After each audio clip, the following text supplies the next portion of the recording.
Hello my dear students, आज हम लोग समझेंगे structure and function of ecosystem को। बहुत ही इंपॉर्टेंट टॉपिक है ये, ठीक है। और इससे हमेशा लॉन्ग क्वेश्चन पूछे जाते हैं। तो ये जो क्वेश्चन है, इससे जो क्वेश्चन बनेंगे, लॉन्ग क्वेश्चन भी बनेंगे और शॉर्ट क्वेश्चन भी बनेंगे। तो चलिए समझते हैं कि स्ट्रक्चर क्या है इकोसिस्टम का और उनकी क्या फंक्शन है। तो पहले ये समझो कि इकोसिस्टम जो होते हैं उनको एजी टांसले ने, है ना, 1935 में इनकी मतलब इनको बताए थे, इनकी नाम को दिए थे, ठीक है। एक्चुअली अगर डेफिनेशन की बात है मैं करूँ तो ecosystem is the structure and functional unit of ecology encompassing complex interaction between its biotic and abiotic components। मतलब ये क्या कहता है, ये कहता है कि इकोसिस्टम जो है एक तरह का structure and functional unit of ecology है। साथ में इसमें इंटरेक्शन होते हैं बायोटिक और एबायोटिक कंपोनेंट्स का। जैसे कि पॉन्ड जो होता है एक गुड एग्जांपल है इकोसिस्टम का। ऐसा ही और भी कई सारे एग्जांपल हो सकते हैं। मैंने कहा पॉन्ड है, फिर इसके अलावा लेक इकोसिस्टम हुए, फिर डेजर्ट इकोसिस्टम, ग्रासलैंड इकोसिस्टम। तो सो मैनी मतलब आप बोल सकते हो फॉरेस्ट इकोसिस्टम में सारे के सारे जो होते हैं कॉमन एग्जांपल होते हैं इकोसिस्टम के। तो अगर हम इनकी एक मतलब इकोसिस्टम को देखेंगे तो इकोसिस्टम को इनके दो कंपोनेंट्स है, एक होता है एबायोटिक, दूसरा होता है बायोटिक। एबायोटिक मतलब नॉन लिविंग होते हैं और बायोटिक कंपोनेंट्स का मतलब होता है लिविंग थिंग्स, इसमें आ जाता है लिविंग कंपोनेंट की बात करें। एबायोटिक में क्या होता है, क्लाइमेट आते हैं और एडाफिक होता है। क्लाइमेट में क्या आ सकते हैं, रेन, लाइट, विंड, टेम्परेचर। जबकि एडाफिक में क्या आएंगे, सोयल, पीएच, मिनरल्स, टोपोग्राफी, ठीक है। और फिर अगर हम बात करें यहाँ पे बायोटिक कंपोनेंट्स की, तो बायोटिक कंपोनेंट्स को तीन भाग में डिवाइड किया गया, प्रोड्यूसर, कंज्यूमर, डिकम्पोजर। प्रोड्यूसर को ऑटोट्रॉप्स कहते हैं, कंज्यूमर को हेटेरोट्रॉप्स कहते हैं, डिकम्पोजर को सेप्रोट्रॉप्स कहते हैं। फर्दर अगर हम बात करें तो हेटेरोट्रॉप्स की बात करें तो हेटेरोट्रॉप्स को भी हम लोग क्या किए, चार भाग में इसको डिवाइड किए, primary consumer, secondary consumer, tertiary consumer और क्वाटरनरी कंज्यूमर। प्राइमरी कंज्यूमर को हार्बीवर्स बोल रहे हैं, सेकेंडरी कंज्यूमर को प्राइमरी कार्निवर्स बोलते हैं, टर्सरी कंज्यूमर को हम लोग लार्ज कार्निवर बोल रहे हैं और क्वाटरनरी कंज्यूमर को हम लोग ऑमनिवर्स बोलते हैं। तो ये आप देख सकते हो एक स्कीमेटिक रिप्रेजेंटेशन है स्ट्रक्चर ऑफ एन इकोसिस्टम का। तो आगे चलिए बढ़ते हैं, इसी को डिस्क्राइब करेंगे हम लोग। तो हम लोगों ने देखा कि इकोसिस्टम का दो मेन कंपोनेंट है, एक होती है एबायोटिक, दूसरा होता है बायोटिक। तो एबायोटिक जो होता है नॉन लिविंग होता है, इसमें क्या होता है, क्लाइमेटिक फैक्टर्स आते हैं और एक होता है edaphic factors. Climatic factor which include rain, temperature, light, wind, humidity, है ना। तो ये क्लाइमेटिक फैक्टर्स में होंगे। एडाफिक फैक्टर्स में क्या होता है, ये इंक्लूड करेंगे मिट्टी को, मतलब soil, pH, topography, minerals etcetera. Further हम लोग आगे बढ़ते हैं, यहाँ पे देखेंगे बायोटिक कंपोनेंट्स को। तो बायोटिक कंपोनेंट्स की अगर मैं बातें करूँ, इसमें क्या होता है, लिविंग ऑर्गेनिज्म आते हैं जैसे कि प्लांट्स, एनिमल्स और माइक्रो ऑर्गेनिज्म जैसे कि बैक्टीरिया, फंजाई, ठीक है। और ये सब जो होता है that are present in an ecosystem form the biotic components, biotic components को बनाते हैं। अब जो इसमें है, फर्दर हम लोग बायोटिक कंपोनेंट्स को डिवाइड किए हैं। इसमें पहला जो होगा वो होते हैं प्रोड्यूसर। प्रोड्यूसर क्या होता है, जितने भी ग्रीन प्लांट्स होते हैं, all green plants they are called as producer. उसमें क्या होता है, क्लोरोफिल होते हैं। क्लोरोफिल की मदद से वे क्या करते हैं, अपना खाना खुद तैयार करते हैं, ठीक है। और उनको भी एनर्जी मिलती है। और उसके बाद जो होता है यहाँ पे वो जिस विधि से, जिस प्रोसेस से अपना खाना तैयार करते हैं उसको बोलते हैं फोटोसिंथेसिस। क्योंकि उनके पास क्या होता है, एक पिगमेंट होता है क्लोरोफिल, उसी की मदद से वो बना पाते हैं। और जैसा कि जितने जो भी ग्रीन प्लांट्स होते हैं मैन्युफैक्चर करते हैं, अपना खाना को खुद तैयार करते हैं, इसीलिए इनको हम लोग ऑटोट्रॉप्स कहते हैं। ऑटो का मतलब होता है सेल्फ, ट्रोपोस का मतलब होता है फीडर, ठीक है। The chemical energy stored by the producer is utilised partly by the producer for their own growth and survival and the remaining is stored in the plant parts for future use. जो भी उसने energy, chemical energy को store करके वे लोग अपने body पे रखते हैं, ठीक है। और उसको यूटिलाइज करते हैं ताकि उनका ग्रोथ हो पाए। मतलब जो खाना उसने तैयार किया उसके थ्रू क्या होगा, उनका ग्रोथ हो सकेंगे। अब बाद में जो है कुछ जो होता है बचा के रखते हैं फ्यूचर यूज़ के लिए, ठीक है ना। और नेक्स्ट होता है कंज्यूमर होता है द एनिमल्स लाइक क्लोरोफिल। हमको पता है जो एनिमल्स होते हैं उनके पास क्लोरोफिल नहीं होता है। क्लोरोफिल क्या एक तरह का ग्रीन पिगमेंट है, ठीक है। तो वो वे लोग क्या होते हैं unable to synthesise their own food, अपना खाना खुद से तैयार नहीं कर पाते हैं। Therefore they depend on the producer, मतलब ये क्या होता है प्रोड्यूसर पे डिपेंडेंट होते हैं अपने खाने के लिए, मतलब अपना भोजन के लिए। तो इसीलिए उनको हम लोग कंज्यूमर को कहते हैं हेट्रोट्रॉप्स।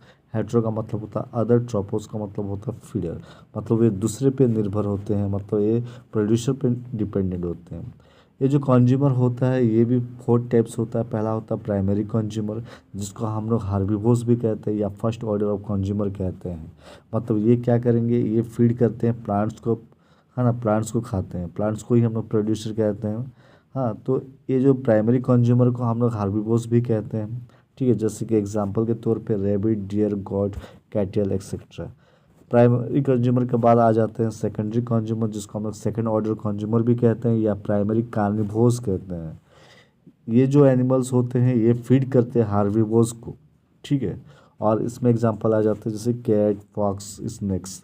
नेक्स्ट आ जाते हैं आपका टर्सरी कंज्यूमर, जिसको हम लोग थर्ड ऑर्डर कंज्यूमर भी कहते हैं। These are the large carnivores which feed on the secondary consumers. ये लार्ज कार्निवर्स होते हैं जो कि सेकेंडरी कंज्यूमर को खाते हैं, जैसे कि ऑल्प्स।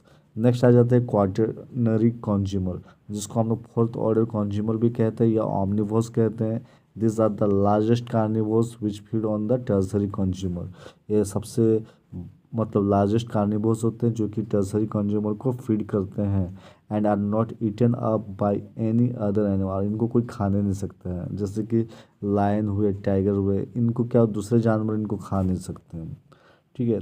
नेक्स्ट जो है यहाँ पे, तो हम लोगों ने देखा है यहाँ पे कंज्यूमर को 4 भाग में डिवाइड किया, primary consumer, secondary consumer, tertiary consumer and quaternary consumer, ठीक है।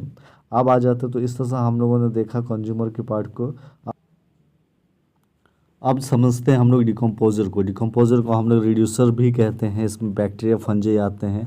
वे लोग क्या करते हैं जो मतलब ब्रेक डाउन करते हैं dead organic material of producer and consumer को, हाँ ना, for their food and release to the environment the simple inorganic and organic substances produce as byproduct of their metabolism. These simple substances are reused by the producer, resulting in a cyclic exchange of material between the biotic community and the abiotic environment of the ecosystem.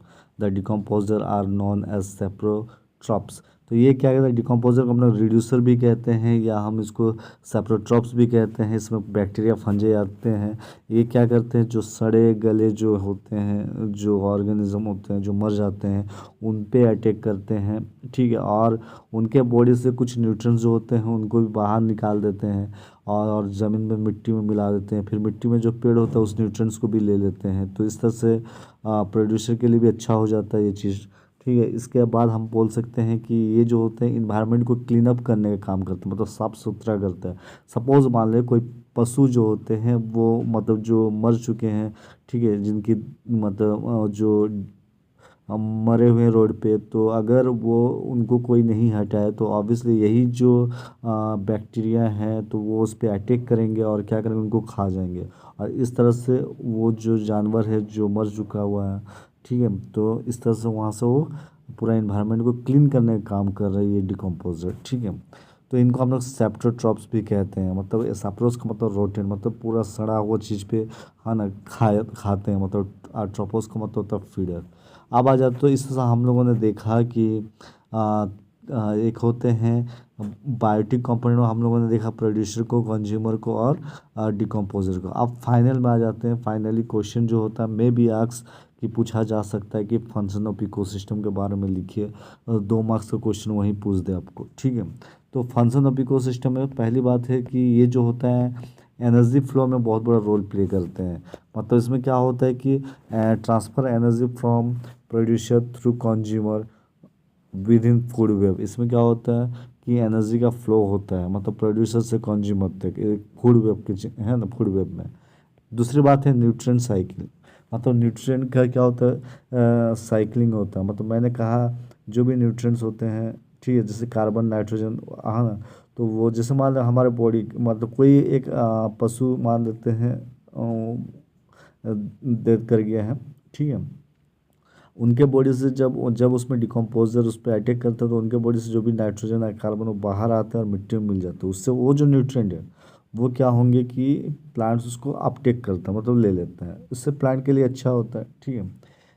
Next जो होता है climate regulation, ये भी एक function है, क्योंकि climate मतलब regulates climate bye absorbing carbon dioxide. ये जो कार्बन डाइऑक्साइड को एब्जॉर्ब करना, ठीक है, तो इससे क्या होता है क्लाइमेट को रेगुलेट किया जा सकता है, इन्फ्लुएंसिंग लोकल वेदर पैटर्न। जो मौसम का जो भी परिवर्तन होता है उसका जो पैटर्न में भी इन्फ्लुएंस करने का काम करता है, तो इसका क्लाइमेट रेगुलेशन में भी ये रोल प्ले कर रहा है। नेक्स्ट जो होता है वाटर रेगुलेशन, मतलब कंट्रोल करेगा वाटर का फ्लो को, क्वालिटी को, और ये हेल्प्स करते हैं मतलब ये बचाते हैं फ्लडिंग को, मतलब उसमें बाढ़ नहीं आ पाएगी, और ये मेंटेन करते हैं ग्राउंड वाटर लेवल को भी। उसके बाद जो होता है नेक्स्ट जो पॉइंट है यहाँ पे बायोडाइवर्सिटी सपोर्ट, मतलब ये क्या करेंगे, ये जो मेंटेन करते हैं ये वैरायटी ऑफ लाइफ फॉर्म्स को, enhancing ecosystem resilience and stability. तो बायोडाइवर्सिटीज़ को भी सपोर्ट करता है, मतलब जितने सारा वैरायटी ऑफ लाइफ फॉर्म उसको सपोर्ट करता है, उसको मेंटेन करके रखता है। तो होप दैट ये जो है वीडियो आपको पसंद आ रही होगी। तो उम्मीद करते हैं नेक्स्ट वीडियो के लिए आप बने रहिए मेरे चैनल पे, ठीक है। ईवीएस के सारे नोट्स आपको मैं यहाँ पे हमारे चैनल पे अवेलेबल कराऊंगा मैं, ठीक है। तो ये जो टॉपिक है structure and function of ecosystem, बहुत ही इंपॉर्टेंट टॉपिक है। अगर मेरी वीडियो आपको पसंद आ रही है प्लीज़ कमेंट दीजिए, लाइक कीजिए, शेयर कीजिए अपने दोस्तों को। आज के लिए इतना ही, थैंक यू।